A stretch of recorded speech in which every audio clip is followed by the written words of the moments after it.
धन्यवाद आप सभी का इतना प्यार और सम्मान देने के लिए। मैं आप सभी का बहुत बहुत शुक्रगुजार हूं। So thank you very much. मैं इस बिजनेस में आज से 11 साल पहले आया। बीएड की पढ़ाई कर रहा था। मेरे पिताजी और दादाजी दोनों सरकारी नौकरी करते थे। पिताजी रेलवे में एम्प्लॉय थे, तो वहां से मुझे इंस्पिरेशन मिली कि मैं भी सरकारी नौकरी करूं। सरकारी नौकरी में पाने की कोशिश में लगा हुआ था। बच्चों को ट्यूशन पढ़ाता था, अपना बीएड का डिप्लोमा ले रहा था और आगे बढ़ने की कोशिश कर रहा था। उसी दरमियान में इस सबका जीवन बदलने वाली कंपनी सिक्योर लाइफ मेरे भी सामने आई। इस अपॉर्चुनिटी ने मेरा भी दरवाजा खटखटाया और दोस्तों मुझे इस बिजनेस को देख करके बहुत अच्छा लगा। बड़े ही एक्साइटमेंट के साथ इस बिजनेस को मैंने ज्वाइन किया। ज्वाइन करने के बाद काम करने की धुआंधार शुरुआत की और धुआंधार जिस तरह से लोगों को रिजल्ट नहीं मिलते हैं, ऐसे मुझे भी नहीं मिले। और मैंने एक को बताया, दो को बताया। मेरे दो खास दोस्त थे, पहले ही हफ्ते में उन दोनों ने रिजेक्ट कर दिया और उनके बाद में कोई बात नहीं, मेरे अपलाइन ने मुझे बताया कि लगे रहो, बहुत बड़ा काम हो सकता है। तो मैं उनकी बात को समझ करके इस बिजनेस की छोटी छोटी बारीकियां थी, उन ट्रेनिंग को समझ के लगा रहा और लगा रहा। तो दोस्तों आज आप देख पा रहे हैं कि इतना बड़ा कारवां बन गया। जब मैंने बिजनेस को देखा था तो मैंने भी कल्पना नहीं की थी कि इतना बड़ा बिजनेस खड़ा होगा। आपको मैं रियल बात बता रहा हूं कि आज जब इस हॉल में मुझे एंट्री करनी थी तो मेन गेट पे मैं जैसे ही आया कार से तो गेट जाम था, बहुत भीड़ थी, बहुत सारी कारें, आप लोग सभी आए हुए हैं, पार्किंग में भी जगह नहीं। फिर मैंने फोन किया सर को, बोला पीछे वाला गेट खुलवाइए, वहां से आना संभव हो पाएगा। तो फिर पीछे वाला गेट भी फुल था। और वो आते समय मेरे मन में एक बात आई, एक वो भी दिन था कि लोगों के घर जा जाके हम बुलाते थे, कोई एक तो चलो भाई, आज मीटिंग खाली ना चली जाए, आज संडे का दिन है, कोई एक चलो मेरे साथ, प्लान देख लो, ज्वाइन मत करना, कम से कम प्लान तो देख लो। और एक भी आने के लिए तैयार नहीं था। और हम देख रहे हैं कि अभी एक भी सीट खाली छोड़ने के लिए कोई तैयार नहीं है, है ना जी। और हर दिन ही हम, कल भी इसी तरह यहां भी ऐसे प्रोग्राम था, परसों भी मैं वहां से लौटा। पूरे देश में हर दिन हजारों लोगों से मिलने का मौका मिल रहा है। एक बात बताना चाहूंगा, श्रीलंका में की बात है, कुछ समय पहले की बात है। एक बौद्ध भिक्षु थे, बहुत ऊंचे लेवल के सन्यासी। तो अपने जीवन में उन्होंने बहुत सारा ज्ञान अर्जित किया और उनके दिमाग में एक ही बात थी, जिस तरह से मैंने ये ज्ञान प्राप्त किया है, मैंने अपने आप को जाना है, तो मैं भी ज्यादा से ज्यादा लोगों को समझा सकूं, बता सकूं। और इसके लिए उन्होंने भी अपने आश्रम में बहुत सारे अपने शिष्य थे, उनको शिक्षा देने की शुरुआत कर दी।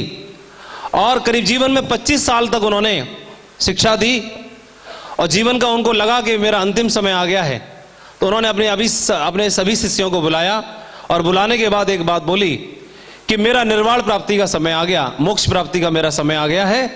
और आप सभी ने 25 वर्ष तक मेरी खूब सेवा की। मैं आज बहुत ही खुश हूं, प्रसन्न हूं।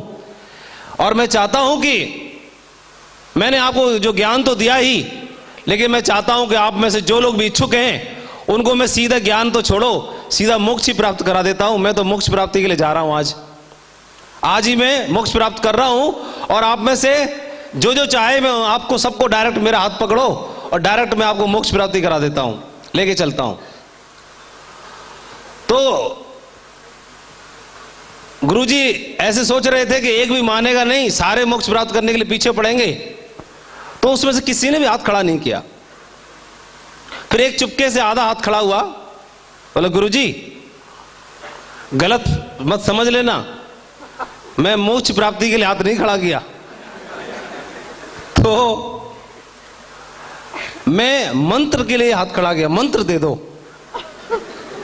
मतलब मोक्ष प्राप्ति नहीं चाहिए, मंत्र चाहिए मोक्ष प्राप्ति का, ताकि जब हमारा मन करे, अभी तो हम नए नए हैं, तब मन करे तब हम मोक्ष प्राप्त कर लेंगे, निर्वाण प्राप्ति कर लेंगे। मंत्र चाहिए, डायरेक्ट विधि नहीं चाहिए, डायरेक्ट मत कराओ। और ऐसा ही कुछ हमारे बिजनेस में भी है। हमने काम करने की शुरुआत की और हमने खूब सारे लोगों को देखा, हर आदमी आता और यहां पर मंत्र मांगता है, सर डायमंड बनने का मंत्र दे दो। फिर मैंने सोचा कि चलो मैं मंत्र दे ही देता हूं।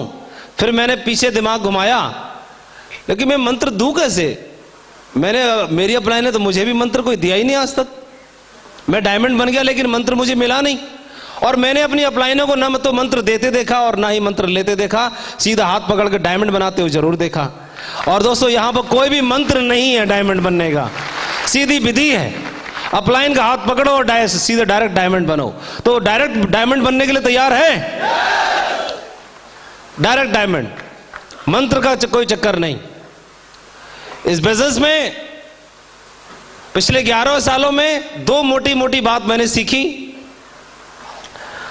वो दोनों मोटी बातों में एक बात ये कि अगर आप डायमंड बनना चाहते हैं तो किसी भी परिस्थिति में क्विट करने के बारे में कभी सोचना नहीं। पहली बात, नेवर क्विट, कभी हमें क्विट नहीं करना। अगर हम क्विट कर गए, इस रास्ते से हट गए, तो धीमे धीमे ही चलते तो शायद हम मंजिल तक जरूर पहुंचते। कोई 1 साल में, कोई 2 साल में, कोई 3 साल में, कोई 10 साल में पहुंचेगा जरूर। जो उस रास्ते पर है, धीमे चल रहा है लेकिन पहुंचेगा जरूर। लेकिन जो रास्ते से हट गया, उसने सरेंडर कर दिया, क्विट कर दिया, तो अगले जीवन के 40 सालों में भी, 50 सालों में भी, अंतिम समय तक भी उस रास्ते की, उस मंजिल को वो तय नहीं कर पाएगा। तो इस बिजनेस का सबसे बड़ा महामंत्र एक ही है कि आपको सबसे पहले इस रास्ते से क्विट नहीं करना। आप मंजिल की बात करते हैं, आप सिल्वर, गोल्ड, रूबी, डायमंड की बात मत सोचिए दोस्तों। आपको जीवन में बहुत बड़ी सक्सेस मिल सकती है, पहली चीज। दूसरी चीज, जब आप इस रास्ते पर चलेंगे तो धीरे धीरे ही चलो, कोई दिक्कत नहीं है। वैसे एक बहुत बड़े सफल व्यक्ति ने बोला है कि जब आपको सफलता रूपी रास्ता मिल जाए तो उस पर उड़ो, और उड़ ना पाए तो दौड़ो, और दौड़ ना पाए तो चलो, और चल ना पाए तो घिसटो, लेकिन ऐसा करना जरूर, क्योंकि सफलता अगर आपने एक बार जीवन में अर्जित कर ली तो जीवन आपका धन्य हो जाता है। ऐसा उन्होंने बोला। लेकिन मेरे को ऐसे लगता है, मैंने एक बात बताई आपको, उस पर चलना, हटना नहीं। दूसरी बात बताई, उस रास्ते पर आपसे आगे भी कुछ लोग चल रहे होंगे। जिस रास्ते पर आपने चलना शुरू किया, उस पर आपसे आगे भी कुछ लोग चल रहे हैं। और वो जो लोग चल रहे हैं, तो उनमें देखिए कि जो लोग अच्छे से चल पा रहे हैं, जो एक्टिव लीडर्स हैं और आपके अपलाइन में आते हैं, बस उनकी कॉपी करते रहनी है। ठीक उस तरह से जब दिसंबर या जनवरी के महीने में बहुत सारा घना कोहरा होता है, रास्ते पर धुंध होती है, दिखाई नहीं देता, और रात में अगर गाड़ियां चल रही हैं, कुछ समझ नहीं आ रहा, तो रोड से गाड़ी इधर गड्ढे में भी जा सकती है, लेकिन आगे चलने वाली जो गाड़ी होती है तो पीछे वाली गाड़ियां उस गाड़ी के पीछे अपनी गाड़ी को लगा लेती हैं, और आगे वाली गाड़ी सक्सेसफुली आगे चल रही है तो पीछे पीछे वाली गाड़ियां वो आराम से धीमे धीमे ही रफ्तार में सही, लेकिन धीमे धीमे करके अपनी मंजिल तक पहुंच जाती हैं। ये बिजनेस भी ठीक ऐसा ही है डायमंड बनने का। क्योंकि जब हमने डायमंड बनने की शुरुआत की तो हमने तो सिल्वर बनने की शुरुआत की। सिल्वर बनने के बाद दिमाग में आया चलो गोल्ड बना जाए, फिर गोल्ड बने तो गोल्ड बनने के बाद दिमाग में आया चलो पर्ल बना जाए, पर्ल के बाद टोपाज बना जाए, टोपाज भी बन गए तो अपलाइन ने बोला फटाक से आप एमरल्ड बनिए, फिर उसके बाद में फिर एमरल्ड के बाद रूबी बना जाए, फिर डायमंड बना जाए। डायमंड बन गए तो लगा कि डायमंड, अरे खेल खेल में मजे मजे में हम डायमंड बन गए, लेकिन डायमंड बनने में तो बहुत मजा है, खूब सारा पैसा है, खूब प्यार मान सम्मान भी है, खूब कार वार घर में, ये सारी खुशियां भी हैं, तो चलो क्यों ना दूसरों को भी बनाया जाए। दूसरों को भी बनाने की, हम तो बनाने वाले कौन होते हैं, बनाने वाला तो ऊपर वाला ही है कि नहीं? लेकिन एक बात और साथ में है कि वो डायरेक्ट बनाने के लिए कभी नहीं आता, किसी न किसी को माध्यम बनाता है। और दोस्तों यहां पर माध्यम आपका अप्लाई नहीं है, जो भगवान ने आपको डायमंड बनाने के लिए भेजा है, जो आपको घर में घुस के आपको डायमंड बनाएगा, घर में घुस के आपको डायमंड बनाएगा, सिर्फ उस पर विश्वास करने की जरूरत है। लेकिन अगर हमने लेकिन किंतु परंतु अगर मगर लगाया, लेकिन किंतु अगर मगर लगा तो सकते हैं, क्योंकि कमियां हर एक में है। हमारा जो अपलाइन है उसके अंदर भी बहुत सारी कमियां हैं। खूब सारी कमियां हैं हमारे अपलाइन के अंदर, लेकिन उसके अंदर अच्छाई भी एक इतनी बड़ी अच्छाई है, वो सारी कमियों में भारी पड़ सकती है कि वो हमारा अपलाइन है और वो सक्सेसफुल है। ये सबसे बड़ी अच्छाई है जो सारी कमियों को ढक देती है। भरोसा करो दोस्तों, ये सिस्टम बहुत मजबूत है और आप मेंटर चुन लिया आपने जो आपको बात समझ में आ गई कि ये व्यक्ति मेरा भला कर सकता है, कुछ दिन उस पर भरोसा करिए, आपकी जिंदगी में बहुत बड़ा बदलाव आ सकता है। मैं उन्हीं लोगों में से एक हूं जिन्होंने अपनी अपलाइन को माना, उनकी बात को माना और इस बिजनेस पे मैंने भरोसा किया, अपने आप पे भरोसा किया, काम करने की शुरुआत की और इतना बड़ा कारवां बन गया।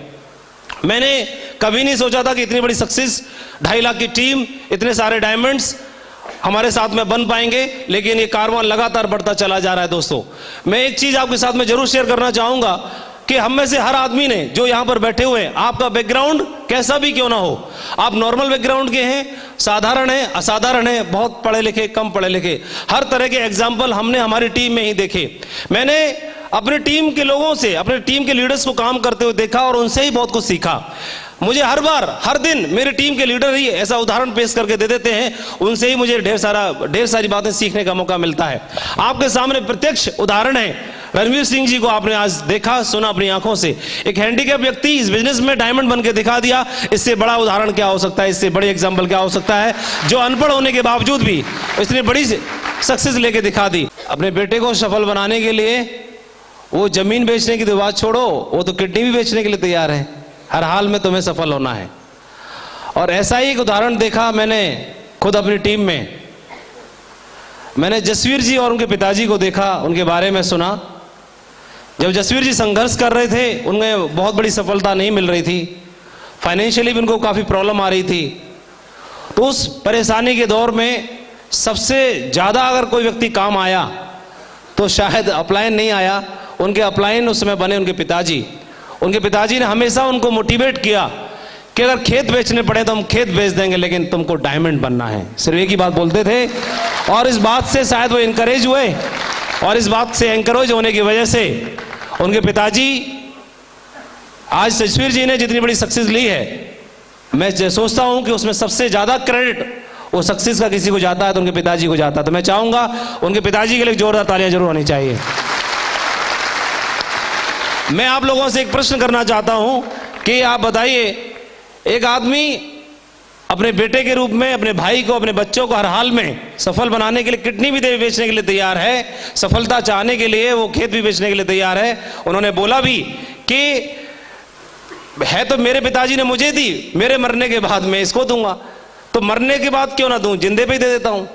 तो लेकिन उसने बन के दिखाया, तो आज उन्हें फक्र भी महसूस हुआ। दोस्तों, आज आपको हम दाल रोटी नौकरी लगाने की बात नहीं कर रहे, हम सफलता की बात कर रहे हैं।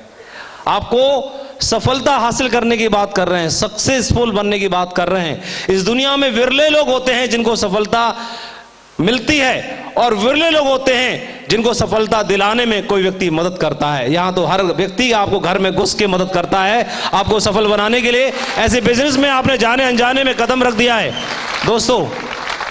लेकिन साथ में एक बात जरूर बताना चाहूंगा कि एक बात ध्यान रखिएगा, जो अपलाइन बताए उस बात को मानना।